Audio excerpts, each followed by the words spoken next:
Welcome to Hacking Your ADHD. I'm your host, William Kerb, and I have ADHD. On this podcast, I dig into tools, tactics, and best practices to help you work with your ADHD brain. Today, I'm joined by Skye Waterson for our research recap series. In this series, we typically take a look at a single research paper, although today we're going to be looking at two, and we dive into what those papers say and how they're conducted and try and find out any practical takeaways. In this episode, we're going to be discussing two papers dealing with ADHD strengths. So the first of which is Strength and Challenges to Embrace Attention Deficit Hyperactivity Disorder in Employment, a Systematic Review, and then also Paradoxical Career Strengths and Successes of ADHD Adults, an Evolving Narrative. I do have to say I love an evolving narrative, and also the way that papers are named. Now, before we get started, I just wanted to mention that I'd love to hear what you all think of these research recaps, so if you have any thoughts, head on over to hackingYourADHD.com/contact and let us know. Also, if there's a particular paper or topic that you want to know about or have us review, just go on over, let us know about it. New episodes of Research Recap will be coming out every other Friday. All right, let's get into it. So, what can you tell me about this first paper? Unfortunately, not our evolving narrative. No, we're keeping that one. That's the fun qualitative, and we're going to start with the systematic review. It's good to kind of go in that order. So, basically, what they said, ADHD has a significant impact on psychosocial and occupational functioning. It's a big impact at work, and they wanted to perform a systematic review from last year. So this was quite a recent one to understand the experience of ADHD specifically in the workplace. They ended up getting 79 studies, which were included from a total that they searched of 68,000. And they ended up developing a model, which we'll talk about, of the challenges, the strengths, the adaptations, and this idea of essentially person-environment fit, which comes up later in the next paper as well. And I think for a lot of us, will be instantly recognizable as, oh yes, thing that I wish I had more of. Yeah, so the results they put it into four different categories. We had the challenges, the strengths, the adaptations, and then they also had something about sex differences, although that later in the paper they did acknowledge that because of how ADHD research is conducted, especially in the workplace, most of the participants ended up being male. So it was, while there were some things that they could take out, they were like, in the future we need to have more women in these studies because that'll help us figure it out. Yeah. Before we get into what they said, it was interesting. They said, and this was more in the introduction, even when ADHD doesn't persist into adulthood, they still have worse employment outcomes. It was just a sentence. Yeah, I have that highlighted in my notes as well, because that's my hot take is that we don't actually grow out of ADHD. Something where people either learn enough coping strategies to mask the symptoms, or they just mask in general, where they're like, hey, I'm not going to let anyone know that I'm struggling, and it's going to burn me. Yeah, pretty much. I was curious about that because my hunch, similar to yours, was that ADHD symptoms that are disruptive to other people might not be persisting into adulthood, but ADHD symptoms in general might be persisting. And, there is conversation in academia about subclinical versus clinical symptoms and that kind of thing. But the worst employment outcomes still continuing indicates that if you spoke to somebody who had ADHD and you were like, hey, how's it going? They wouldn't be like, it's amazing. I'm just completely sorted. Yeah. And I should say, definitely was a hot take. It is not something that's supported by research that ADHD is in. No, you'll see our previous paper about the previous podcast we just did about. I just want to make sure I mention that because it is very important to say that is my personal belief. It's not actually supported by research yet. So I just think it's something that in the next 20 years we might change our opinion on. Yeah. So in terms of the challenges, then obviously they said ADHD symptoms themselves are a challenge. Poor workplace performance, low job satisfaction, maladaptive thoughts and behaviors, and we've gone through this before, and then interpersonal difficulties. So all of the different challenges were present when it came to ADHD in the workplace. Yeah, and I did think it was interesting that ADHD symptoms were like separated out as like inattention, hyperactivity. But I'm like, these other things are because of those ADHD symptoms with the Yeah. interpersonal relationships, like with being inattentive to people and not remembering to call them back and do, yeah, that's part of that inattention in the symptoms. So it is important to separate them out and be like, hey, this is a symptom and this is just a repercussion of a symptom. Yeah. And I think that's often the conversation that we find ourselves having. It happens more in kids than in adults. It's interesting to see it here in terms of, do you have ADHD struggles, and do you have ADHD struggles that are affecting people? Yeah. And I think that is also another key in that what we were just talking about of outgrowing ADHD. A lot of times that is your struggles that are affecting other people are the ones that you're most likely to learn to cover for. Yes. Yeah. Yeah. Those are the ones that kind of come up most. They also identified strengths, which was interesting as well. So they had determination, resilience, creativity, hyperfocus. You skipped my favorite one that they had there. Multitasking. Which one did I skip? That was the very next one on the list. Okay. Multitasking.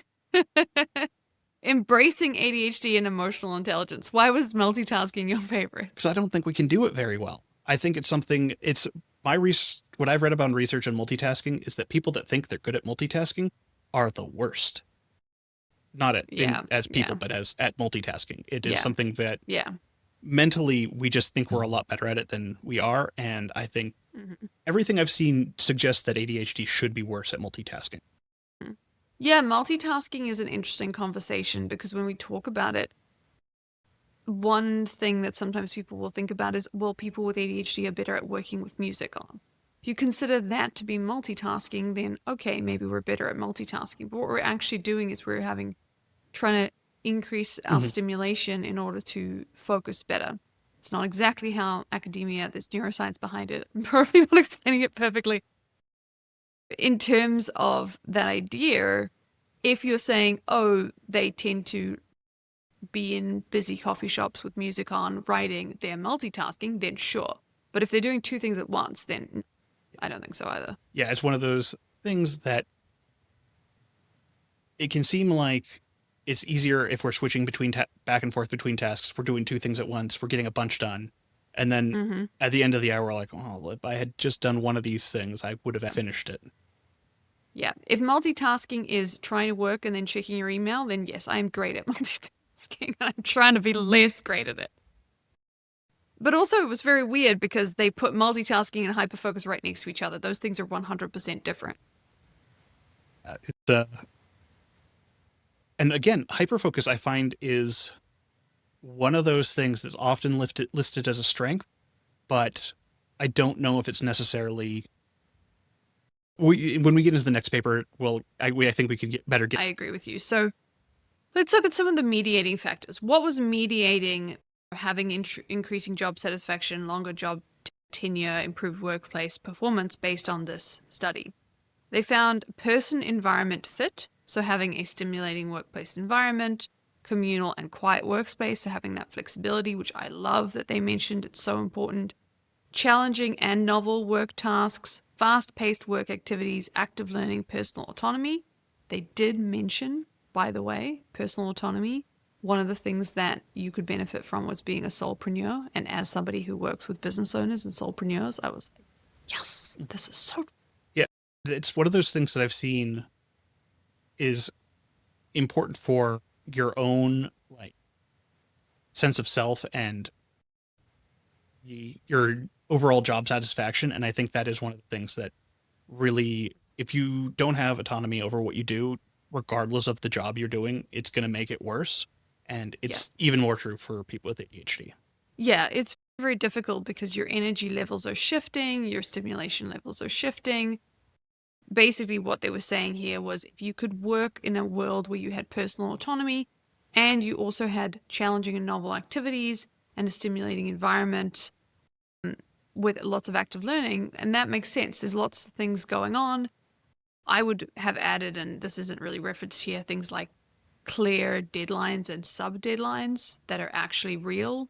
so that people know when things need to be done and when they need to be done by. But those kinds of spaces can really work. And that's why you'll find a lot of people who struggle with ADHD end up in academia, they end up in entrepreneurship, they end up in one of the groups that I worked with was the New Zealand government's security intelligence groups, because everyone was running around with a hunch.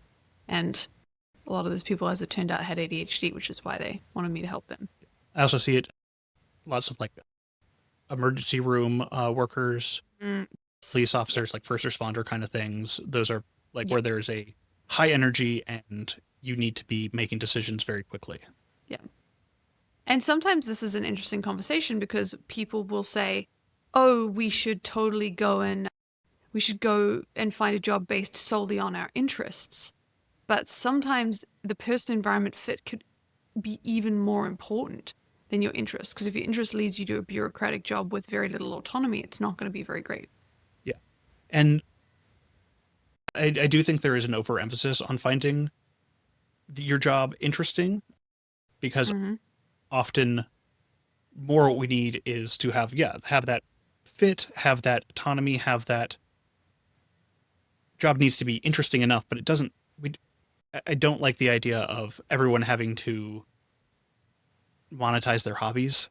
Yeah, finding my passion was how I burned out in university. I don't recommend it. Yeah, we will find, if we do other stuff where we're like, hey, I find this satisfying and fulfilling. That is a more important aspect to finding your work than just something that I'm passionate about this, because also with ADHD, my passion changes, and that's bad.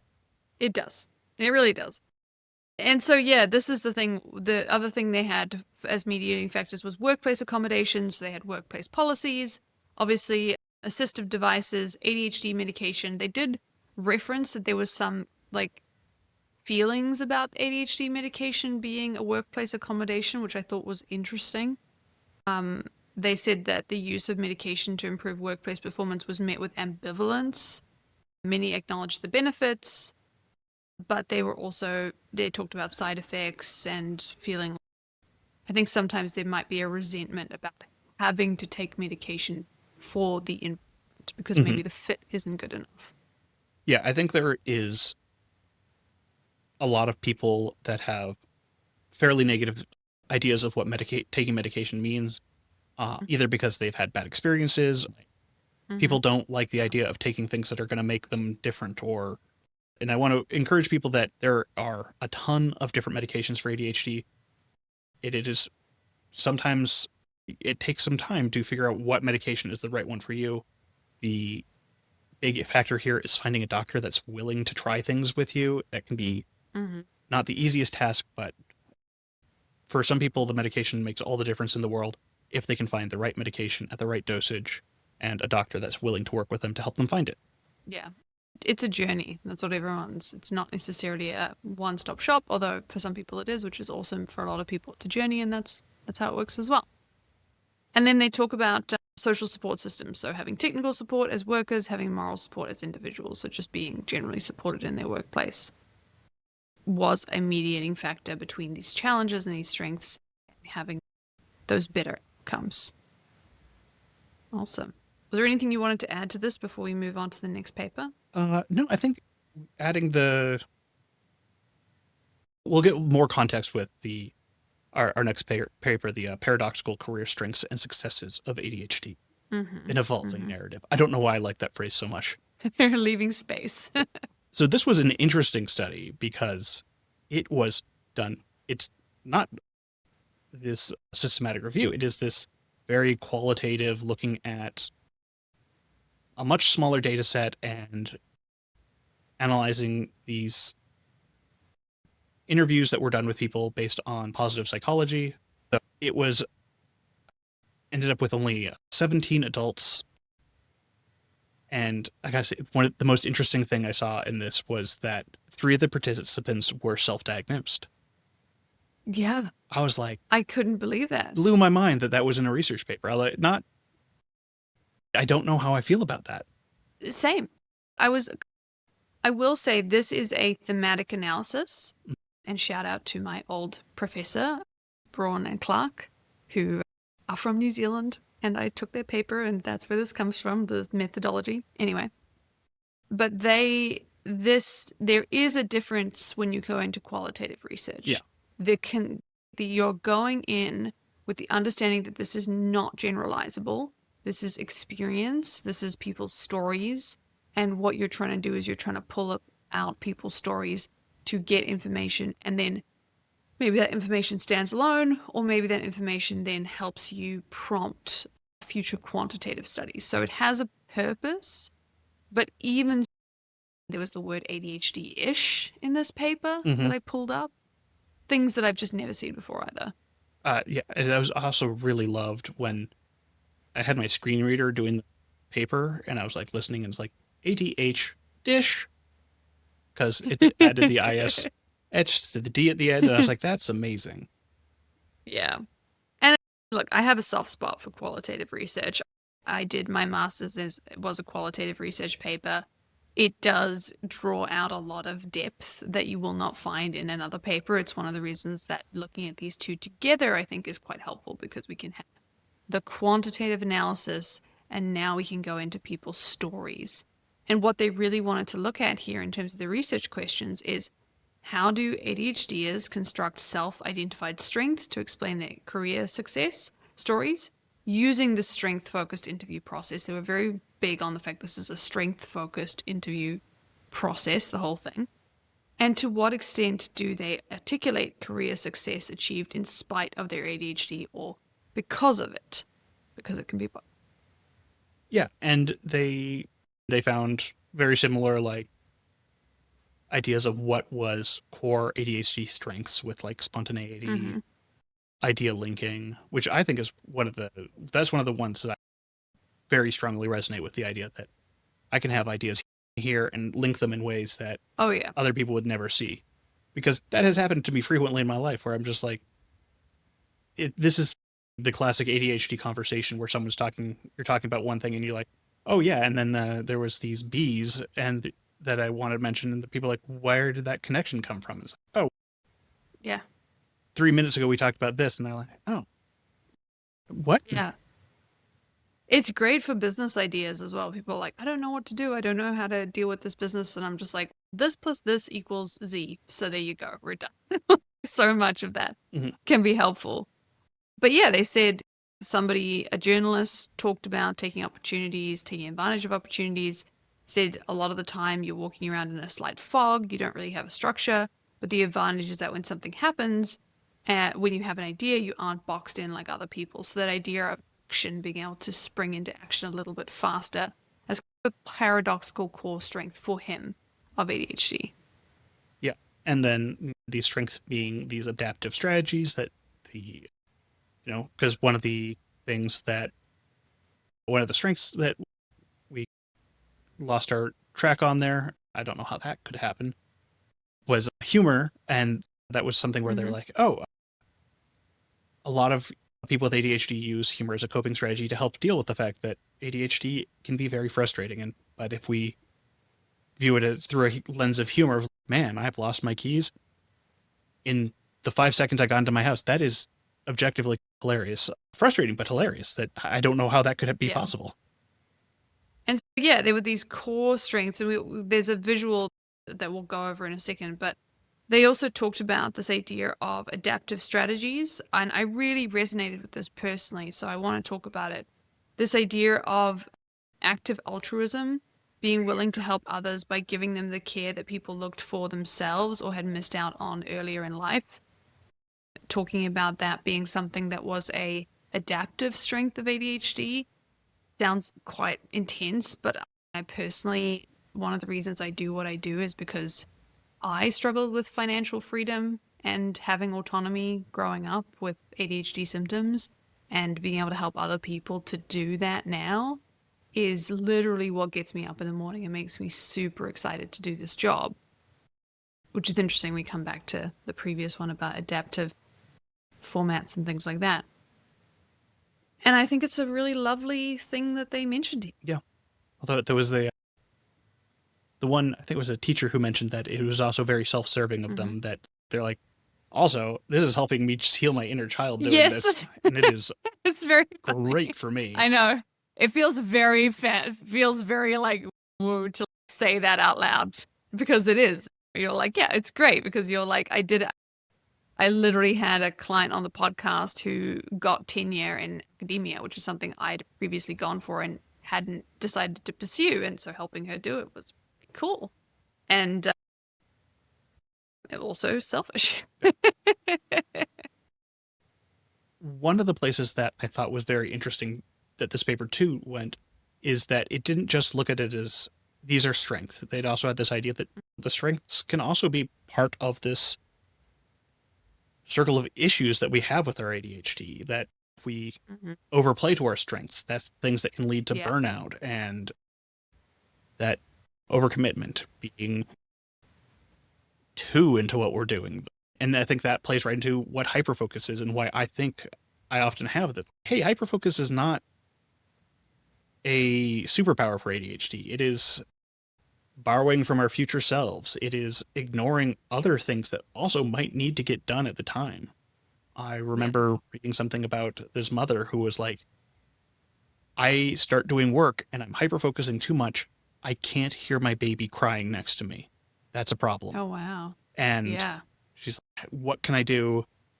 And it was like, yeah, you just need to find ways to not slip into hyperfocus so that you're can be attentive to more than one thing. And that was detrimental to how she worked.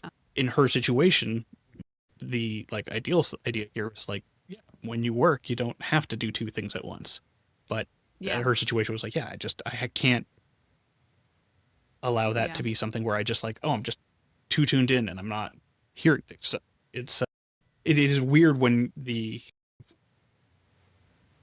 you have someone like saying your name and you like finally hear them shout, what? And you're like, they're like, I've tried to get your attention for 3 minutes here and you're just not paying attention. Yeah. Oh, and it feels so weird when you're like, oh, I didn't even realize I was doing.